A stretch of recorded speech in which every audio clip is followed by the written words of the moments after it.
Sounds good. Hi, and welcome to Achieve with Carolina Live. I'm Carolina Romaniuk, child and family sleep specialist, and I help parents to get a good night's sleep and to understand their children's sleep needs better. So tonight, I wanted to chat about an important topic, and it's actually a topic that I received a question from a mommy on, and I wanted to kind of talk about it tonight. So just to do like a little recap, today is Passover, and wishing everyone a wonderful and happy Passover with their families that they had. Me and my hubby just came back from my grandma's house, and I am stuffed. Oh man, I just like blew up. So I'm kind of, exhausted from all of the eating of the food and stuff like that, and but I still am very devoted to you guys. So tonight's video is going to be very, very important. And of course, it has to deal with feedings.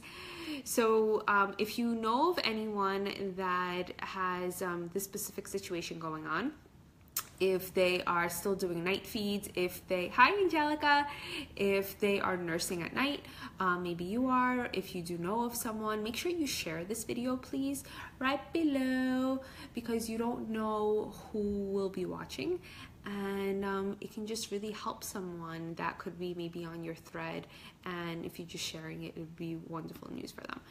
So to get started, let's begin on how to drop night feedings and nursing. Related to I'm going to be talking about nighttime feeds. I'm not going to be talking about daytime at all.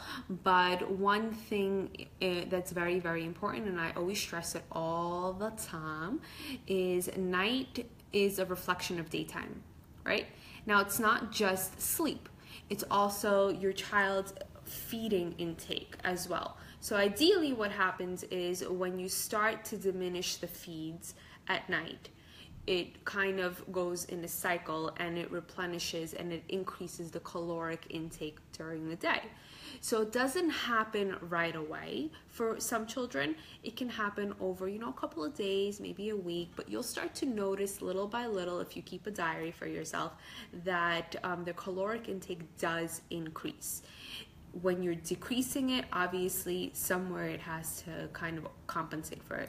So especially if your little one is not eating that well during the day, or they're eating in small spurts, getting rid of the night feedings does help a lot. So with that said, let's kind of talk about why you need to get rid of a feeding and when you should start getting rid of a feeding, right? So some doctors give a green light around 4 months of age to start to eliminate night feedings. Now that depends on how good your child is growing and how good that they're gaining weight. So if your little one is gaining weight beautifully and you get the green light from your doctor to go ahead and start weaning off of night feedings, there's several ways that you could do that, and I'm going to kind of go into that in a minute. Now, hi Arena, oh my mommy, hi your mommy. So after you get the green light, then what you would want to do is put a plan together for yourself. So we're going to kind of start talking about that. The other thing that I wanted to mention is between the ages of 4 months to 9 months. Ideally up until 9 months of age, not more than that. That is when a child can still be fed at night. Of course, you want to have structured feeds. You don't want to just feed them anytime that they wake up, because then you're not creating any type of regimen for them. You're not creating any type of a structure for them. And remember how I always say that kids thrive off of structure, that they need to have, they need to know what goes on next, like the next steps and stuff like that. So they need a straight story. You don't want to give them like a run around about anything. So with feeding them up until 9 months is totally normal to do that. Hi everyone, and whoever's signing on right now, we're talking about how to drop night feeds, also with nursing as well. So I'm going to be talking about bottle feeding and nursing too. So just to do a recap, I mentioned that at 4 months of age, that is when you can begin starting to drop feeds, and you can continue on up until 9 months of age. So if it's past 9 months, it's more of a want. It's not a need anymore.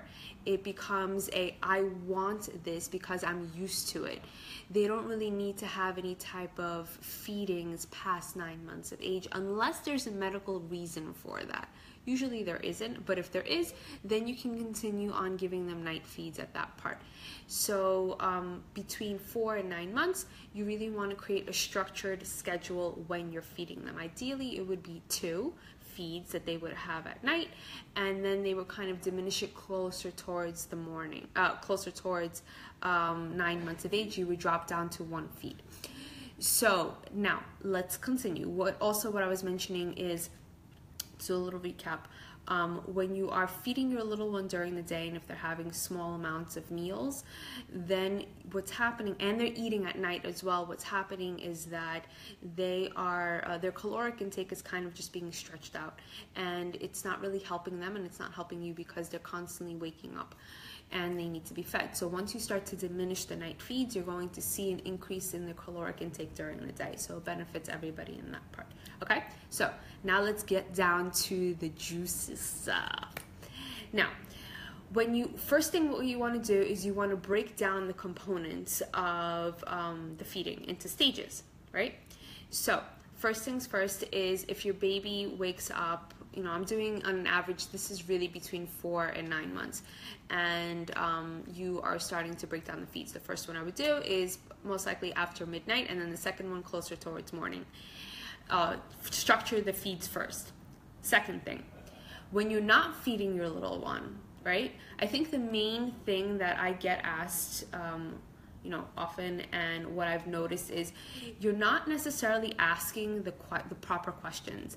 When you're asking, hey Pamela, when you're asking, how do I drop a feed? I think the best question to ask is, how do I help my little one fall asleep when I am not feeding them? You don't necessarily need information on how to drop a feed. That's easy. You can Google that. It's simple. Most of us really know how to drop a feed. But the hard part is what do you do when you are dropping that feed, but your little one is still waking up and crying because they're so used to having that feed, right? Then what do you do? I think that's where most of us kind of lie into that fact that, oh my God, I don't know what to do. Everything has to deal with this feeding, so let me pop a bottle or a boo back in their mouth just to make them quiet, and then hopefully they'll fall asleep, and then tomorrow I'll tackle on another day, right? So it just becomes like a vicious cycle of that part. So what I would really invite you to do and look into is choosing a method, and it all depends on the child's behavior. You can choose from the most gradual to the most direct, and making sure that it complements 2 things. 1 is your parental philosophy, and 2 is your child's behavior when you are using a method to help them wean off of the bottle or the breast at night. Because when they are not being fed, so for an example, you have these 2 structured feeds that I was talking about, right? So one would be after midnight, the second one would be closer towards the morning.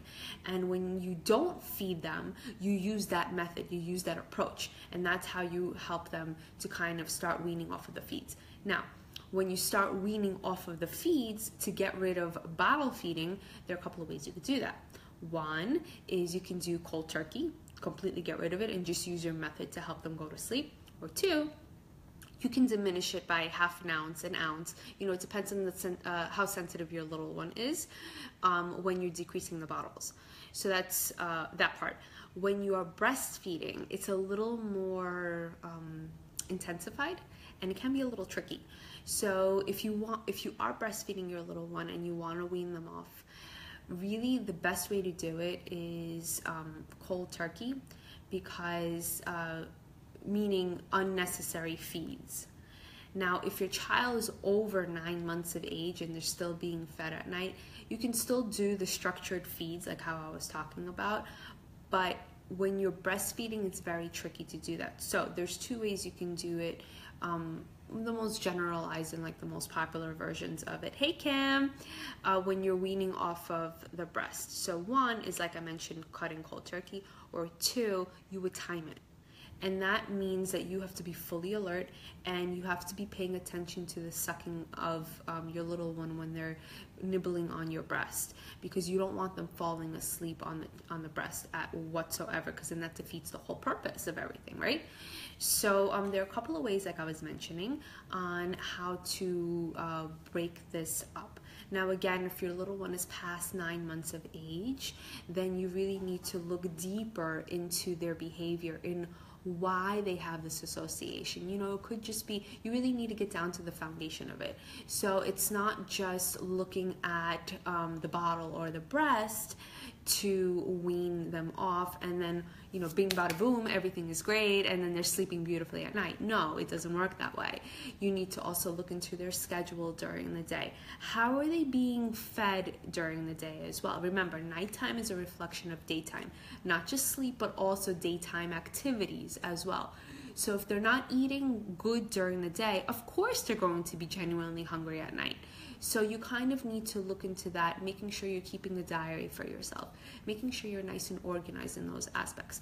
I know when we have our little ones and they're newborns, we keep a diary for everything, for when they poop, when they pee, you know, when you give them a bath, what they ate, things like that. And then when they get a little older, we kind of wean away from that.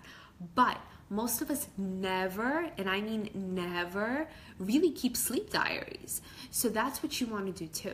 You want to see, why is your little one even waking up and they need this bottle or the breast to help them go to sleep? Schedules are really, really important in that.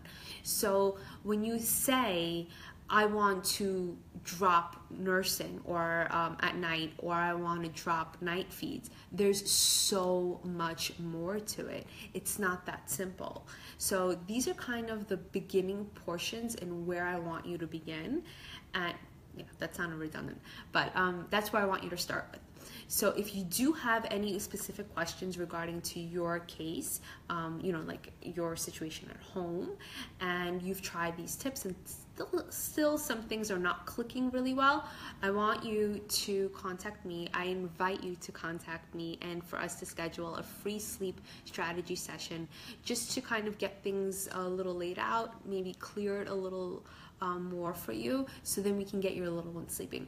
But I do want you to know that just something as simple as eliminating night feedings can help your little one sleep beautifully. Of course, we want to get consolidated sleep. We don't want broken up sleep.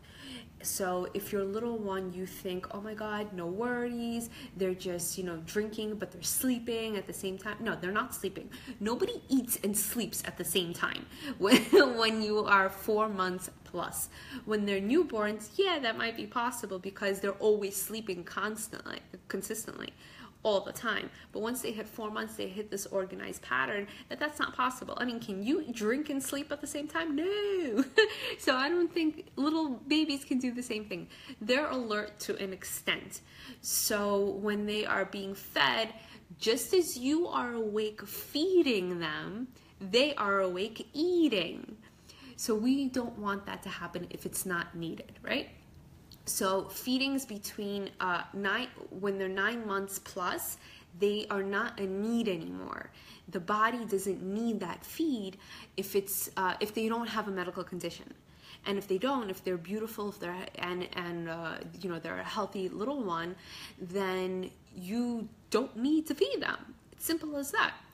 But between 4 and 9 months, there's still a possibility that the little one might need a feed. So I don't want you to kind of go bonkers or give yourself a, you know, just feel guilty that people are telling you that your little one should not be eating at night, or, you know, just completely wean them off. If they're between the ages of 4 and 9 months, it's still possible that they might be genuinely hungry at certain points. Yeah, you can wean them off and then see how that goes, but yeah, they might have a day or two here that they just might need an extra feeding, and then you can get them back on schedule. Your main thing, and what I'm trying to get at, is you want to have a structured schedule in these night feeds, because what happens is it helps to prevent you from popping in the boob or the bottle at unnecessary times throughout the night.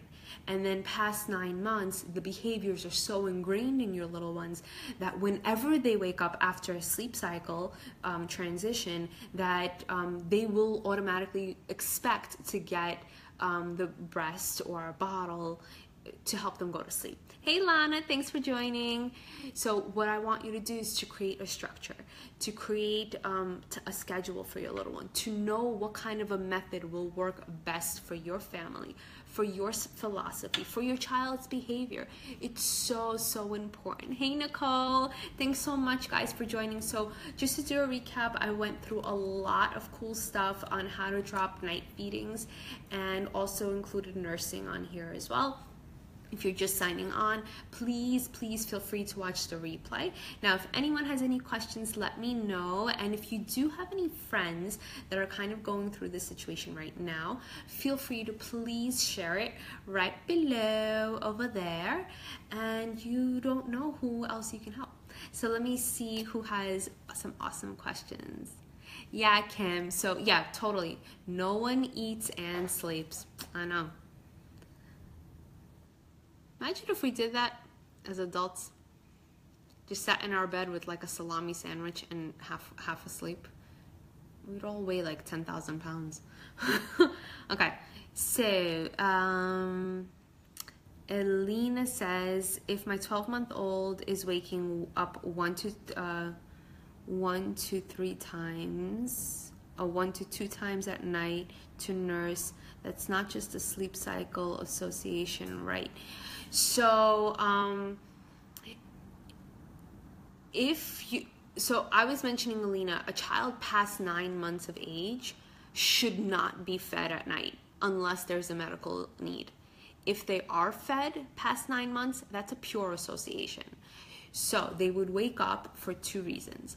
One is because they want that breast or bottle, not that they need it, they want it, because when they wake up, they don't know how to put themselves back to sleep. So that has become their soothing prop, their sleep fix. So if they don't get that, they won't fall asleep.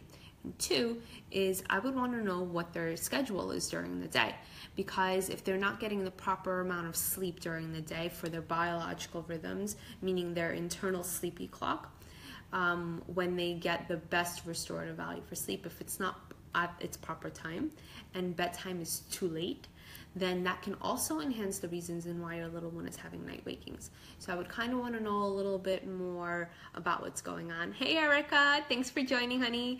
So let me know a little bit more about what's going on with your little one, with their schedule and stuff like that, and then we can kind of figure that part out. But if a child is being fed past 9 months and there's no medical need for it, no medical reason whatsoever that they need to be fed, meaning that they're underweight in most cases, then it's just an association. Simple, easy, right? We kind of overcomplicate things when it's not needed. So that's on that. Hey Anu, your daughter is 6 months, got her first fever yesterday. Oh, poor baby. I hate it when kids get sick. I've heard the best thing to do is nurse as much as the baby wants, including overnight. What do you think? Yes. So nursing does help. It boosts everything up. So feel free to do that. When you are sleep training and a child gets sick, you pause. That doesn't mean that you go back to how things were. It means that you continue on from where you left off. So if your little one is sick, please do whatever you need to do to get them healthy. That's the number one thing. You can always catch up on where you left off from the sleep training. Your baby's health is number one priority. Now, the hard part is sometimes when you've already instilled or you're halfway in the process of sleep training and then your little one gets sick and then you kind of backtrack, a little bit. Don't get worried. Don't get discouraged. Don't beat yourself up about it. You're an awesome mom. And if your husband's helping you, I'm pretty sure he's an awesome dad too. So, just take it day by day, take it slow. Don't beat yourself up about it. You can get right back onto it as long as you have a plan, and just go with the flow. Once we have kids, things always pop up out of the blue all the time, but you gotta learn to go with the flow. You shouldn't stress out about it. So since your little one is feeling under the weather, please feel free to feed her. Plus, like I mentioned, a child past 9 months of age should not be fed, but between 4 and 9 months, it's totally normal to still keep feeding them at night. Of course, you want structured feeds, but if they are sick, feeding on demand is totally normal to do that, because it does help them with just building up their immune system on that. Okay, hope that answered your question, honey. Hi, Katya. Nicole says, hold on, let me open this up. You're having the worst time. Oh, I'm sorry. Your 12-and-a-half-month-old is not sleeping longer than 30 minutes at a time, but she will sleep no problem if I bring her into my bed. Help, I need some alone time. Yeah, we all do.